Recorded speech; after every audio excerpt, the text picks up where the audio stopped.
ಸ್ನೇಹಿತರೆ ನಮಸ್ಕಾರ, ನಾನು ರವೀಂದ್ರ ಜೋಶಿ. ಕಳೆದ ವರ್ಷ ಫೆಬ್ರವರಿಯಲ್ಲಿ ನಡೆದಂಥ ಒಂದು ಘಟನೆಯನ್ನು ಇವತ್ತು ನೀವು ಸ್ಮರಿಸಿಕೊಳ್ಳಲೇಬೇಕಾದಂಥ ಸಂದರ್ಭ ಇದು. ಪಂಜಾಬದ ಅಜನಾಲಾ ಪೊಲೀಸ್ ಸ್ಟೇಷನ್ನು, ಅಲ್ಲಿದ್ದಂಥ ಪೊಲೀಸರು ಅಲ್ಲಿದ್ದಂಥ ಅಧಿಕಾರಿಗಳ ಮೇಲೆ ದಾಳಿ ಮಾಡಿ ಅವರನ್ನು ಥಳಿಸಿ ಒಳಗಡೆ ಇದ್ದಂಥ ಒಬ್ಬ ಅಪರಾಧಿಯನ್ನು, ದುಷ್ಕರ್ಮಿಯನ್ನು ಜನ ಕರ್ಕೊಂಡು ಹೋಗ್ತಾರೆ. ನಿಮಗೆ ನೆನಪಾಗಬಹುದು, ಈಗ ಪಂಜಾಬದ ಅಜನಾಲಾ ಪೊಲೀಸ್ ಸ್ಟೇಷನ್ ನಡೆದದ್ದು. ಈ ಕೃತ್ಯವನ್ನು ಮಾಡಿದವನ ಹೆಸರು ಅಮೃತ್ ಪಾಲ್ ಸಿಂಗ್ ಅಂತೇಳಿ. ಈ ಅಮೃತ್ ಪಾಲ್ ಸಿಂಗು ದುಬೈನಲ್ಲಿ ಟ್ಯಾಕ್ಸಿ ಡ್ರೈವರ್ ಇದ್ದ. ಈತ ವಾರಿಸ್ ಪಂಜಾಬದೆ ಅನ್ನುವಂಥ ಒಂದು ಸಂಘಟನೆಯನ್ನು ಕಟ್ಟಿಕೊಂಡು ಭಾರತ ದೇಶದಲ್ಲಿ, ವಿಶೇಷವಾಗಿ ಪಂಜಾಬದಲ್ಲಿ ಯಾವ 1984ರಲ್ಲಿ ಈ ಭಿಂದ್ರನ್ವಾಲೆ ಅಟ್ಟಹಾಸವನ್ನು ಮೆರಿತಾ ಇದ್ನಲ್ಲ, ಪಂಜಾಬದಲ್ಲಿ ನಿರಂತರವಾದಂಥ ಉಗ್ರ ಕೃತ್ಯಗಳನ್ನು ನಡೆಸ್ತಾ ಇಡೀ ಪಂಜಾಬನ್ನು ಒಂದು ಮಾರಣ ಹೋಮ ಮಾಡುವಂಥ ದೊಡ್ಡದಾದಂಥ ಅರಾಜಕತೆಯನ್ನು ಸೃಷ್ಟಿ ಮಾಡಿದ್ನಲ್ಲ, 2.0 ಆಫ್ ಭಿಂದ್ರನ್ವಾಲೆ ಆಗಬೇಕು ಅಂತ ಹೊರಟಂಥ ವ್ಯಕ್ತಿ ಅಂತ. ಈತನ ಸಂಸ್ಥೆ ಹೆಸರು ಹೇಳಿದ್ನಲ್ಲ, ಈಗ ಈತನ ಸಂಸ್ಥೆ ಹೆಸರು ವಾರಿಸ್ ಪಂಜಾಬದೆ ಅಂತೇಳಿ. ಈ ವಾರಿಸ್ ಪಂಜಾಬದೆ ಅನ್ನುವಂಥ ಸಂಸ್ಥೆಯ ಮುಖ್ಯಸ್ಥನಾದ ಈತ ಹೇಗಾದರೂ ಮಾಡಿ ಇಲ್ಲಿ ಖಲಿಸ್ತಾನಿ ಶಕ್ತಿಗಳು ಅಟ್ಟಹಾಸ ಮೆರಿಬೇಕು ಅಂತ ಇನ್ನಿಲ್ಲದ ಹಾಗೆ ಪ್ರಯತ್ನ ಮಾಡ್ತಾ ಇದ್ದ.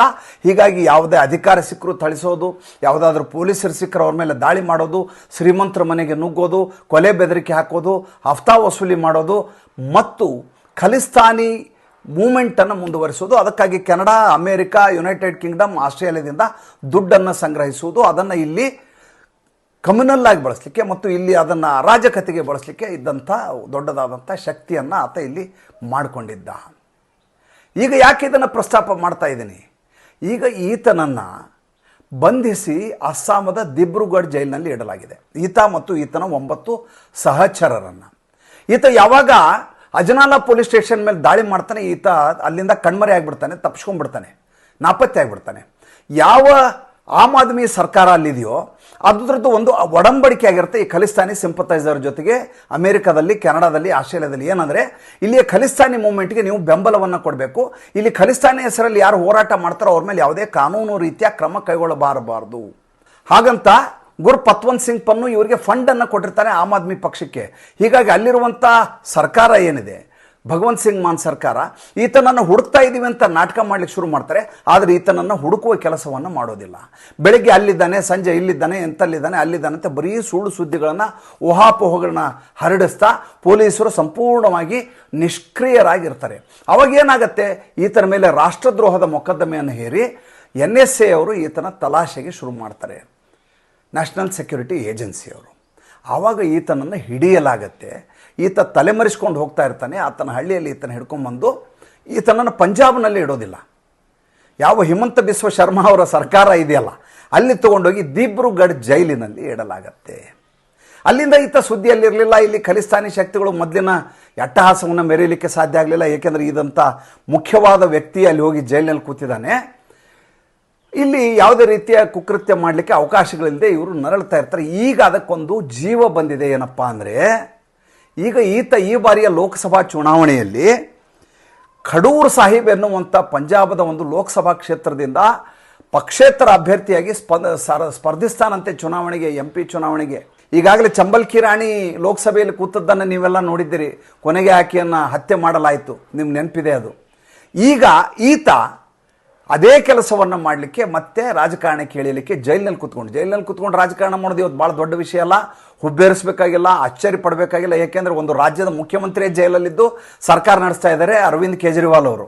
ಈತ ಚುನಾವಣೆಗೆ ನಿಲ್ಲೋದು ಯಾವ ದೊಡ್ಡ ವಿಷಯ ಅಂತ ಎಲ್ಲರೂ ಪರಿಭಾವಿಸ್ತಾರೆ.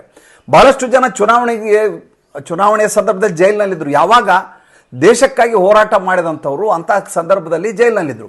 ಅದು ಬಿಟ್ಟರೆ ತುರ್ತು ಪರಿಸ್ಥಿತಿಯ ಸಂದರ್ಭದಲ್ಲಿ ರಾಯ್ಬರೇಲಿಯಿಂದ ರಾಜನಾರಾಯಣ್ ಅವರು ಚುನಾವಣೆಗೆ ನಿಂತು ಇಂದಿರಾ ಗಾಂಧಿ ಅವ್ರನ್ನ ಸೋಲಿಸ್ತಾರೆ, ಅದು ಬೇರೆ. ಅಲ್ಲಿ ಸಿದ್ಧಾಂತಕ್ಕಾಗಿ ಹೋರಾಟ, ದೇಶಕ್ಕಾಗಿ ಹೋರಾಟ. ಈತ ಒಬ್ಬ ಉಗ್ರಗಾಮಿ, ಈತ ಒಬ್ಬ ಭಯೋತ್ಪಾದಕ, ಈತ ಒಬ್ಬ ಕೊಲೆಗಾರ, ಈತ ಒಬ್ಬ ದುಷ್ಕರ್ಮಿ.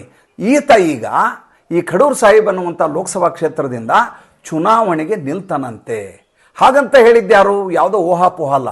ಈತನ ವಕೀಲರಿದಾರಲ್ಲ, ವಕೀಲರ ಹೆಸರು ರಾಜದೇವ್ ಸಿಂಗ್ ಖಾಲ್ಸಾ ಅಂತ, ಲಾಯರ್ ರಾಜದೇವ್ ಸಿಂಗ್ ಖಾಲ್ಸಾ ಅವರು ಬುಧವಾರ ದಿವಸ ಹೇಳ್ತಾರೆ, ಇಲ್ಲ, ನನ್ನ ಕಕ್ಷಿದಾರರಾದಂಥ ಅಮೃತ್ ಪಾಲ್ ಸಿಂಗ್ ಅವರು ಚುನಾವಣೆಗೆ ನಿಲ್ತಾರೆ, ಅವರಿಗೆ ಚುನಾವಣೆ ಆಕಾಂಕ್ಷೆ ಇದೆ, ನಿಲ್ತಾರೆ. ಹಾಗಾದರೆ ಇವರು ಚುನಾವಣೆಗೆ ನಿಲ್ಲಬಹುದಾ? ಪ್ರಶ್ನೆ ಉದ್ಭವ ಆಗೋದು ಇಲ್ಲಿ. ಭಾರತ ದೇಶದ ಸಂವಿಧಾನದ ಪ್ರಕಾರ ಯಾವುದೇ ಒಬ್ಬ ವ್ಯಕ್ತಿಗೆ ಅಪರಾಧಿ ಅಂತ ತೀರ್ಮಾನವಾಗಿ 2 ವರ್ಷ ಜೈಲು ಶಿಕ್ಷೆ ಆದರೆ ಮಾತ್ರ ಆತ ಚುನಾವಣೆಗೆ ಸ್ಪರ್ಧಿಸಲಿಕ್ಕೆ ಅನರ್ಹನಾಗ್ತಾನೆ. ಈತ ಟ್ರಯಲ್ನಲ್ಲಿರುವಂಥ ಒಬ್ಬ ಖೈದಿ, ಈತ ದುಷ್ಕರ್ಮಿ ಹೌದು, ಈತ ಖಲಿಸ್ತಾನಿ ಸಿಂಪತೈಸರ್ ಹೌದು, ಖಲಿಸ್ತಾನಿ ಹೌದು, ಈತನಿಗೆ ಹೊರಗಡೆಯಿಂದ CIA ಹಿಡಿದು ಕೆನಡಾ ಅಮೇರಿಕಾದ ಎಲ್ಲರೂ ಫಂಡಿಂಗ್ ಮಾಡ್ತಾ ಇದ್ದಾರೆ, ಭಾರತ ದೇಶದ ಸ್ಥಿತಿಯನ್ನು ಅಭದ್ರಗೊಳಿಸಬೇಕು ಅಂತ ಪ್ರಯತ್ನ ಮಾಡ್ತಾ ಇದ್ದಾರೆ, ಎಲ್ಲ ನಿಜ. ಆದರೆ ಶಿಕ್ಷೆ ಆಗಿಲ್ಲ ಈತನಿಗೆ, ಆದ್ದರಿಂದ ಈತ ಚುನಾವಣೆಗೆ ನಿಲ್ಲಲಿಕ್ಕೆ ಅರ್ಹ. ಮೊದಲನೇದಾಗಿ ಒಬ್ಬ ಈ ರೀತಿ ಉಗ್ರಗಾಮಿ ಭಯೋತ್ಪಾದಕ ಒಬ್ಬ ಖಲಿಸ್ತಾನಿ ಶಕ್ತಿ ಚುನಾವಣೆ ನಿಲ್ಲೋದು ಭಾರತದ ದೃಷ್ಟಿಯಿಂದ ಭಾಳ ಕೆಟ್ಟದಾದಂಥ ಬೆಳವಣಿಗೆ, ಇದ್ರ ಬಗ್ಗೆ ಅನುಮಾನ ಇಟ್ಕೊಳ್ಳಂಗೆ ಇಲ್ಲ. ಎರಡನೇದ್ದು, ಈ ರೀತಿ ಚುನಾವಣೆಗೆ ನಿಲ್ಲಿಸಲಿಕ್ಕೆ ಪ್ರೇರಣೆ ಏನು ಅಂತ ನೋಡ್ಬೇಕು ನೀವು.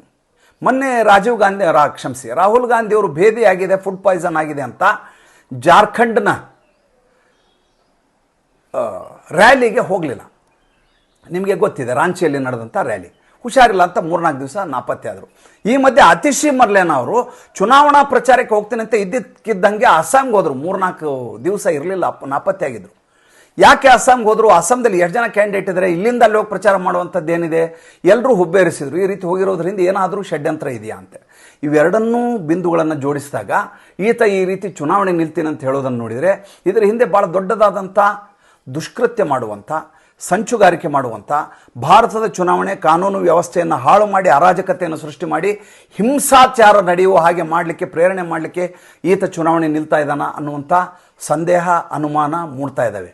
ಏನಾಗಲಿ, ಅಮೃತ್ಪಾಲ್ ಸಿಂಗ್ ಗಲ್ಲಿಗೇರಬೇಕು. ಏಕೆಂದರೆ ಯಾವ ಸಾರ್ವಭೌಮತೆಯನ್ನು ಮೆರಿತಾ ಇದ್ದೇವೆ ಭಾರತ ದೇಶ, ಯಾವ ಭಾರತವನ್ನು ಅಖಂಡ ಭಾರತ ಅಂತ ನಾವು ಕರಿತೀವೋ ಅದನ್ನು ತುಂಡು ತುಂಡು ಮಾಡಬೇಕನ್ನುವಂಥ ಈ ಶಕ್ತಿಗಳಿದಾವಲ್ಲ, ಇವರು ಖಾಯಮ್ಮಾಗಿ ಜೈಲಲ್ಲಿರಬೇಕು, ಇಲ್ಲ ಇವರಿಗೆ ಗಲ್ಲಿಗೆ ಹಾಕಿಬಿಡಬೇಕು. ಇಲ್ಲದೆ ಹೋದರೆ ಈ ರೀತಿಯ ಕುಕೃತ್ಯ ಮಾಡಲಿಕ್ಕೆ, ಈ ರೀತಿಯ ಸಂಚನ್ನು ಮಾಡಲಿಕ್ಕೆ, ಈ ರೀತಿ ಚುನಾವಣೆ ಬರ್ತೀನಿ, ಲೋಕಸಭೆಗೆ ಬಂದು ಕುತ್ಕೋತೀನಿ ಅಂತ ಹೇಳುವಂಥ ಎಲ್ಲ ಸಾಧ್ಯತೆಗಳಿರ್ತವೆ.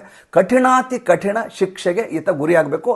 ಅದಕ್ಕೆ ಫಾಸ್ಟ್ ಟ್ರ್ಯಾಕ್ ಕೋರ್ಟಲ್ಲಿ ಈತನ ವಿಚಾರಣೆ ನಡೆಯಬೇಕು. ಮತ್ತು ಮುಂದಿನ ಸಂಚಿಕೆಯಲ್ಲಿ ಹೊಸ ವಿಷಯದೊಂದಿಗೆ ಬರ್ತೇನೆ.